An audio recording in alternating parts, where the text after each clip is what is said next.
C'est ta valeur, tes valeurs à toi. Et lui, il critique. C'est de toi, c'est toi, ton ADN, ta foi là. C'est quelque chose. Et la personne critique. Mais je serai à ta place que je vais partir.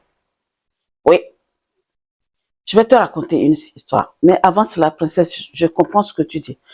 Quand c'est difficile, quand tu es avec quelqu'un et cette personne critique ce que tu vis, ce que tu aimes, ce qui te fait du bien, ce qui est vrai, et vraiment, ça te rend mal à l'aise. Quand tu vois cette personne-là, t'es pas, et je comprends. Parce que on a vu des scènes comme ça jusqu'à ce qu'il y a eu divorce. Oui. Et je vais te raconter quelque chose. On était dans une église ensemble avec une dame. Elle est venue, elle a été invitée par des amis. Et elle s'est mariée. Ils se sont mariés à la mairie, à l'église catholique. Et ils sont des catholiques. Et moi, à l'époque, j'étais dans l'église des réveils. J'allais à l'église. Et un jour, elle est venue faire la visite. Il y a eu une croisade, elle est venue. Et quand elle est venue, elle a aimé l'approche qui était là. Elle était vraiment émue même de voir comment l'ambiance était. Nous tous, on est passés par là. Hein. Moi, j'étais aussi à l'église catholique. Hein. C'est invité, quelqu'un invité, on voit l'ambiance et c'est fini. L'ambiance nous fait qu'on est obligé de rester et continuer. Donc, aujourd'hui, c'est pas de moi qu'on parle, mais c'est de cette dame-là. Elle était mariée. Moi, j'étais à l'église à l'époque, j'étais pas encore mariée. J'étais pas avec quelqu'un non plus. Et elle a commencé maintenant, dimanche, à venir à l'église. Vous savez que l'église, vraiment, une vraie église, où on parle vraiment de Dieu, on parle de la Bible, et l'église catholique, ils ne s'entendent pas. Vous savez ça. Je ne sais pas moi qui vous le dit aujourd'hui. Et à l'église catholique, c'est missel. C'est des briques de paroles qu'ils ont pris dans la Bible pour pouvoir faire des petits trucs là, ça s'appelle missel. Et vous achetez, et puis vous suivez les dimanches, ça suit, ça suit, ça suit. Tu ne vas pas voir à l'église catholique le prêtre lire dans la Bible directement. Par contre, dans les églises évangéliques, l'église des réveils, la Bible elle-même, c'est elle qu'on dépose sur le truc et on lit les paroles de Dieu. Entre guillemets, les paroles de Dieu. Maintenant, quand elle a commencé à aller là-bas, du coup, elle est partie s'acheter une Bible. Elle n'avait pas de Bible à la maison. Elle avait que les brochures de missel et tout ça là. C'est ce qu'ils avaient, elle et son mari. Ils avaient 3 enfants. Et elle a pris une Bible et elle a commencé à suivre les enseignements avec la Bible. Donc, elle venait à l'église, comme tout le monde, mardi, mercredi et vendredi et dimanche. Et à un moment donné, les débuts, ça allait. Parce qu'elle était dans l'euphorie, elle venait, elle était contente, tout ça là. Oh là là, mon Dieu, quand elle est arrivée là, elle venait même tôt des fois. Je voyais quand nous, on allait tôt en tant qu'intercesseuse ou le groupe de quoi là, qu'on appelle ça comment, les soldats de l'église. Mon Dieu, on a fait des trucs. Quand on allait tôt, elle arrivait même des fois pendant que nous, on était en train de préparer avant de commencer le culte. Au bout de 3 mois, elle a commencé à diminuer à venir à l'église. Elle venait finalement que les vendredis et les dimanches. Et vous savez que dans les églises de réveil, quand on commence tu es assidu, tu viens tout le temps, et tu commences à diminuer de venir, les gens le sentent. Les personnes qui te voyaient tout le temps, on le sent. On voit qu'il y a quelque chose, il y a un mal-être, il y a quelque chose qui n'allait pas, qui ne va pas. Et après, elle a arrêté vendredi et elle venait que dimanche seulement. En fait, c'est la guerre dans la maison. Elle et son mari là. le monsieur ne fait que critiquer ce qu'elle faisait. Parce qu'elle elle a changé plein de choses à la maison. Elle a compris beaucoup de choses. Elle a compris qu'il ne faut pas faire ceci. Elle a compris qu'il ne faut pas... Il y a eu tellement... Elle s'est mise tellement d'interdits de ce qu'elle apprenait dans l'église que le monsieur commence aussi à en avoir marre. Il commence à en avoir marre. Du coup, il a commencé à critiquer la sœur. Et elle était dit, mais je fais comment maintenant? Est-ce que je pars? Je fais comment? Et c'est devenu très, très dur. Imaginez quelqu'un, une personne qui était bien, qui était souriante, qui est devenue quasiment amère. Quand elle venait s'asseoir, on sentait qu'il y a un problème.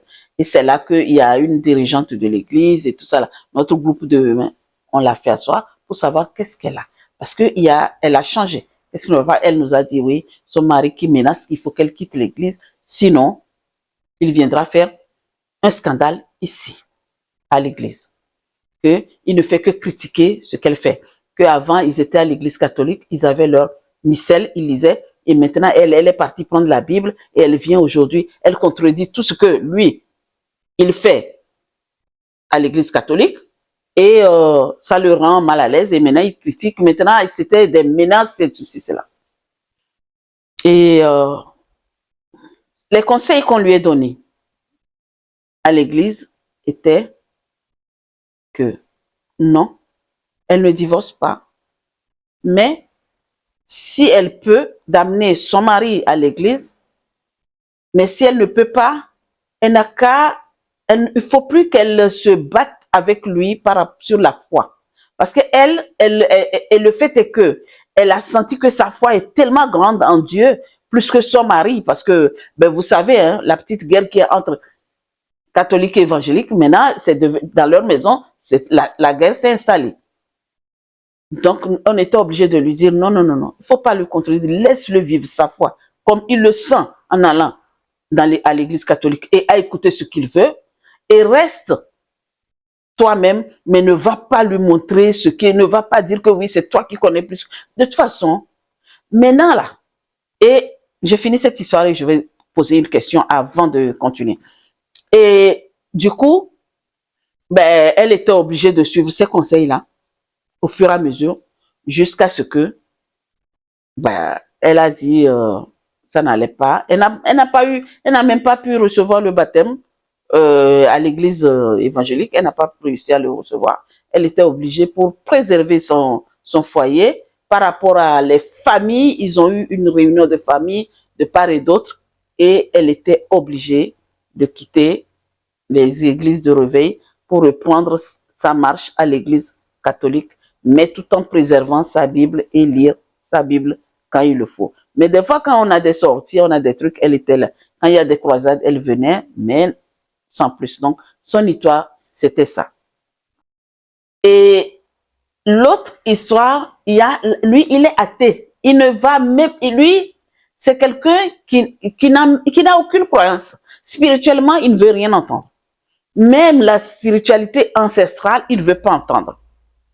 L'église, il ne veut pas entendre. Il sort le matin, il mange, il boit, il dort, il fait tout ce qu'il y a. Le reste s'en fout. Et sa femme, elle était issue d'une famille catholique, donc elle a commencé à aller à l'église et tout ça, et ben, après leur mariage, ils se sont mariés à la mairie. Donc, il n'y avait pas histoire de se marier à l'église ou pas. Donc, du coup, eh ben, lui, c'était des moqueries. Il critique, il se moque, il fait tout. Quand la dame sort le dimanche pour aller à l'église, il a commencé à parler. Il commence jusqu'à ce qu'à un moment donné, la dame était fatiguée et par rapport à sa foi et ses valeurs, elle dit, je sais qui je suis, je connais mes valeurs et je ne veux pas que quelqu'un me critique sur ma foi. Eh ben, je veux que ça s'arrête. Et ben, du coup, elle a divorcé. Et heureusement qu'ils n'avaient pas d'enfants encore. Ils n'ont pas encore eu le temps de faire des enfants. Elle est partie de ce monsieur-là. Vous voyez où on arrive avec l'histoire de foi?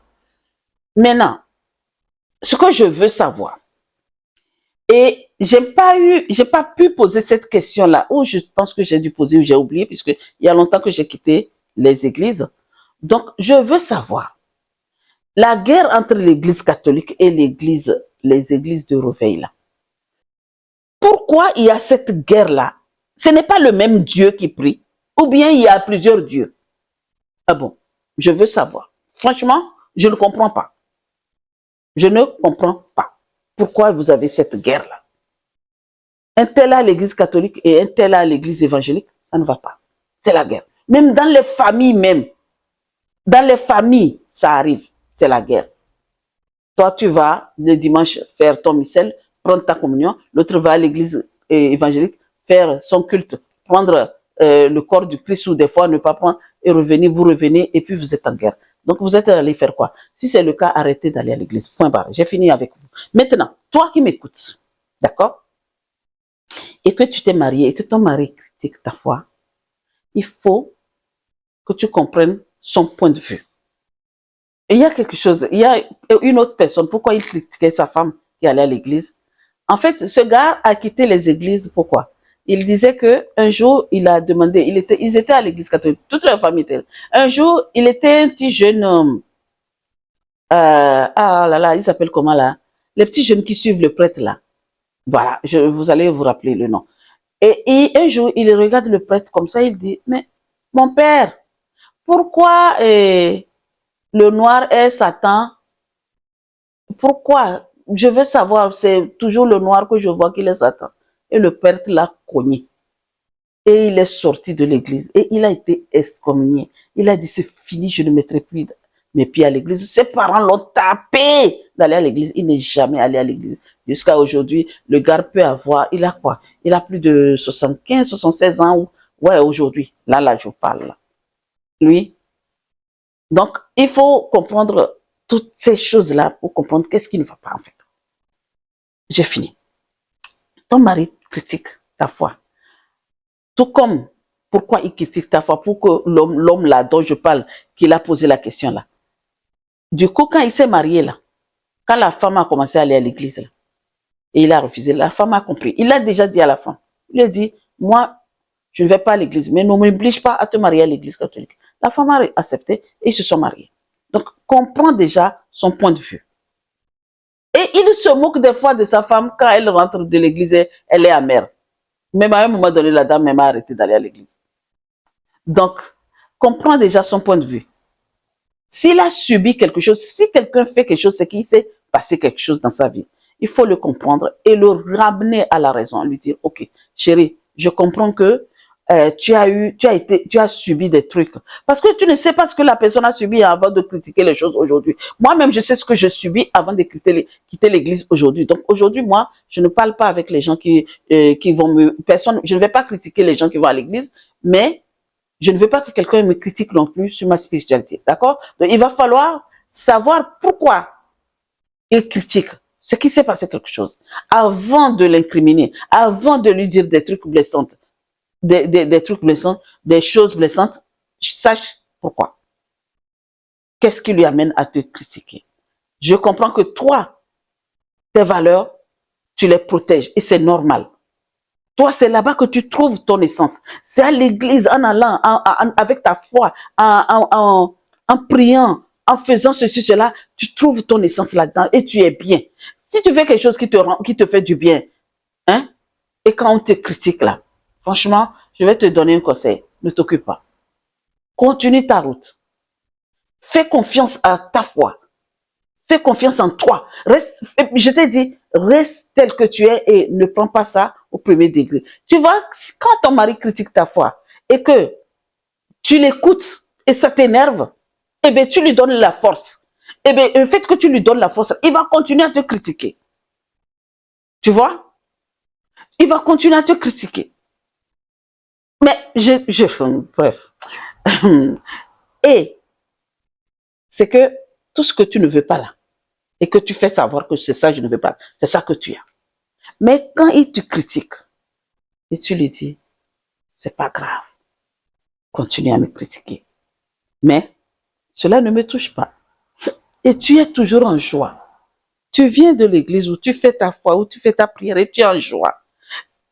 Toujours, tu n'envoies que du positif. Tu vas voir que c'est un jour, c'est lui qui va te dire, chérie, est-ce que tu peux m'amener où tu épuises cette joie-là? Mhm. Mhm. Continue de pratiquer ta foi. Ne te culpabilise pas, même pas une minute. Pas de culpabilité. Continue sur ton chemin. Ne tourne ni à gauche, ni à droite, ni derrière. Continue en avant et tu vas voir. Et surtout, cause beaucoup avec lui. Parle toujours, mais toujours dans la bienveillance. Ne sois pas arrogante. Ne, ne le vois pas comme... Et, et ça, c'est ce que les gens qui vont à l'église font. Moi, c'est un conseil que je te donne. Si tu vas à l'église, tu as ta foi et que tu suis ta foi, que ton mari te critique, ne le regarde pas comme un Satan. Parce que c'est comme ça les gens font. Plusieurs personnes qui vont à l'église et que toi, tu ne vas pas à l'église, ils te voient comme tu es diable. Et là, toi que ça dérange, parce que ton mari, tu cherches comment faire là, c'est que ne le juge pas. Ne le juge pas, laisse-le. Et comme je disais au départ, parce que tu ne sais pas pourquoi il est comme ça aujourd'hui. Et pourquoi il critique ta foi. C'est qu'il s'est passé quelque chose. Parle avec lui. Trouve des moments de discussion bienveillante pour comprendre. Et tu seras surprise un jour quand il va te dire le pourquoi il est comme ça, le pourquoi il critique ta foi, le pourquoi ceci, cela. Et là, par toi, il pourra changer d'avis que de te culpabiliser ou d'être en colère ou d'avoir des disputes avec lui par rapport à ta foi. Ça ne servira à rien. Parce que quand quelqu'un est timbré, est pété dans sa tête, que ça, c'est ça là, tu ne vas pas le changer. Tu vas le changer par les actes seulement, pas les paroles. Par tes actes, par ce que tu fais, il va pouvoir changer. D'accord? Donc, princesse, toi qui m'écoutes, et que tu as subi cela. Moi-même, j'ai subi ça. Je ne vais pas parler de cela parce que ça, c'était mal même quand je suis rentrée dans les églises de réveil. J'ai subi ça bien propre. Mais c'est pas de moi qu'on parle. Mais toi qui as subi ça et que tu as réussi à t'en sortir et à bien tenir ta foi jusqu'à aujourd'hui là. Et quelles sont les astuces que tu as utilisées ou quelle était ton expérience? On veut savoir. Sinon, c'est bravo, c'est pas évident d'être avec un homme qui te critique sur ta foi parce qu'il t'anéantit beaucoup. Et si tu es forte et que tu as réussi, alors là, on veut savoir. Et je te dis déjà bravo. Mais toi qui m'écoutes et qui es dans cette situation aujourd'hui, parce que ton mari ne fait que critiquer ta foi et ça te rend mal à l'aise, écris-nous dans les commentaires. Dis-nous que oui, mon mari n'arrête pas de me critiquer. Mais une des deux personnes, maintenant j'ai une question pour vous, pour plusieurs personnes. Comment se manifestent ces critiques? Est-ce le rejet total ou plutôt des remarques par-ci et par-là? Dites-moi dans les commentaires comment ça se passe, ce genre de critiques. La prochaine fois, je vous dirai quand moi-même j'ai eu des critiques, quand j'ai commencé à aller à l'église des réveils, comment ça s'est passé. Ah, pour moi, c'est tellement rigolo. Alors là, à chaque fois quand je me rappelle et que je raconte avec les gens autour de moi, on ne fait que rire. Allez, sur ce, mes princesses, je vous souhaite une très belle journée et vous dis à très bientôt. Alors, n'oublie pas de commenter, aimer, partage et abonne-toi. Voilà, à très vite. Merci.